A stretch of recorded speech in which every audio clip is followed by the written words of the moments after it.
717-536-6672.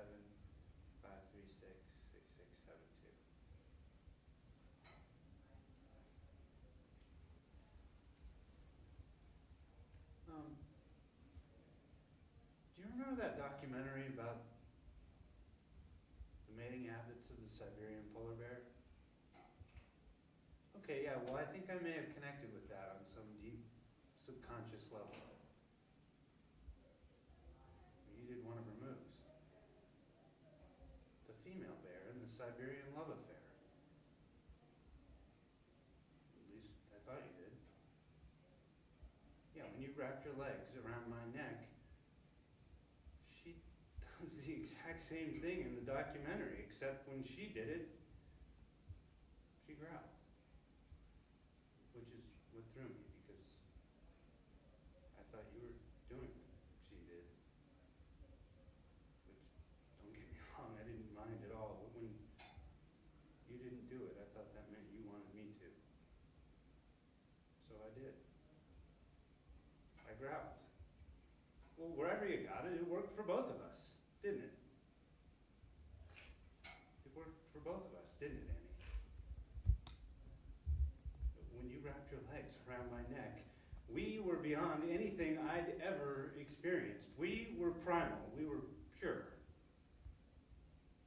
It was as if our bodies made way for our souls. And we had this connection, this link between us, the bears, the whole universe. That's how I felt. Is that how you felt?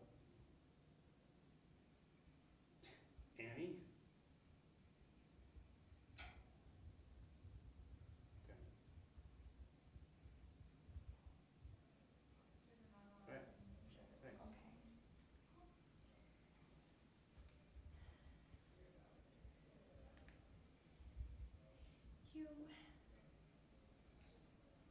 You said you knew who was the right girl for you. Me!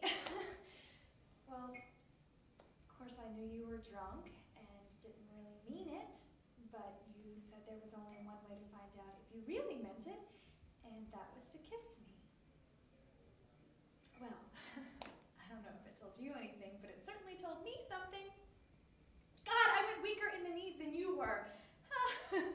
In fact, it miraculously seemed to sober you up, and suddenly I found myself being carried into the bedroom, and I thought, I shouldn't be doing this. And then you kissed me again, and I thought, I can't help but doing this.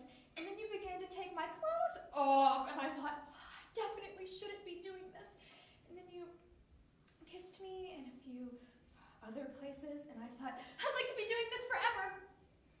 And then, yeah, well, you know the rest. There's nothing we can do. Your fiancé is next door getting ready for your wedding, and there's, I don't know, hundreds of people gathering on the church lawn across the green, and you're flying to Jamaica in the morning.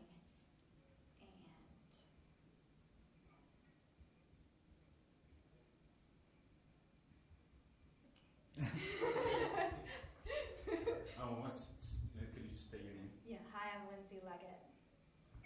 I'm Andrew Casartano. So I'm going out with this girl for the first time, and we're going to the movies, and as usual, I'm throwing out my breadcrumbs. And she asks me, what is it that I'm doing? And I tell her that I'm throwing out my breadcrumbs because I can't find my way home. I have this bad sense of direction. So she laughs at me like it's a big joke, and I say, I don't see why my personal problems are such a big joke to you. And she says, don't worry, I'll take you home. So I got mad. I said, look, lady, we each have our own way of finding ourselves, and who is to say that yours is better than mine? And she told me I can't make a whole life's philosophy out of breadcrumbs. So I got angry, and right there on the street we got into a fight.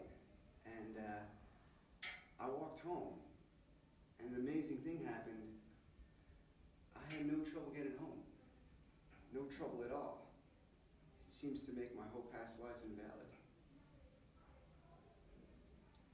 And that's it. It's It's Sue Ellen Vance. My number is 917-670-9115. Okay.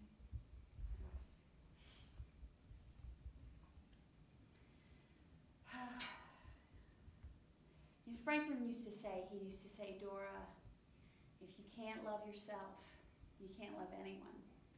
And I would say, but Franklin, I love you.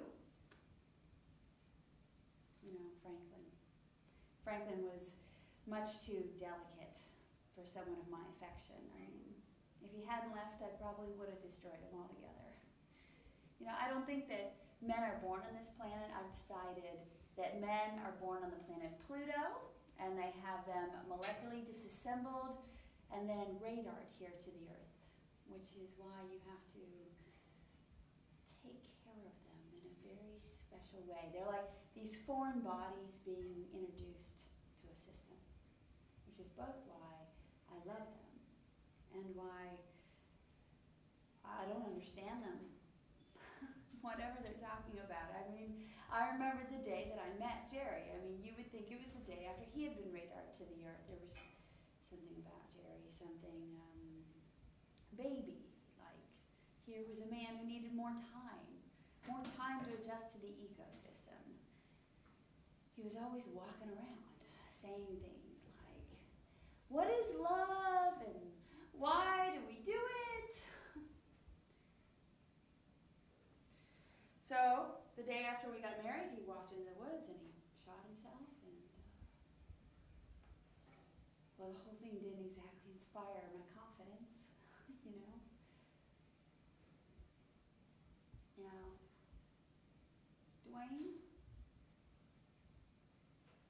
Dwayne inspired my confidence. Dwayne, how can I say this? He breathed life into this millimeter of myself, this piece of shrapnel I've kind of come to regard as my heart. I mean, I took one look at Dwayne and I said, here's a man who doesn't ask questions and he doesn't own a gun. How can I go wrong? So I told him I loved him and that I loved myself. And Dwayne said, how can you love yourself if you don't love the whole world? The whole world. The whole world. I said I can barely get out of bed. 2 days later,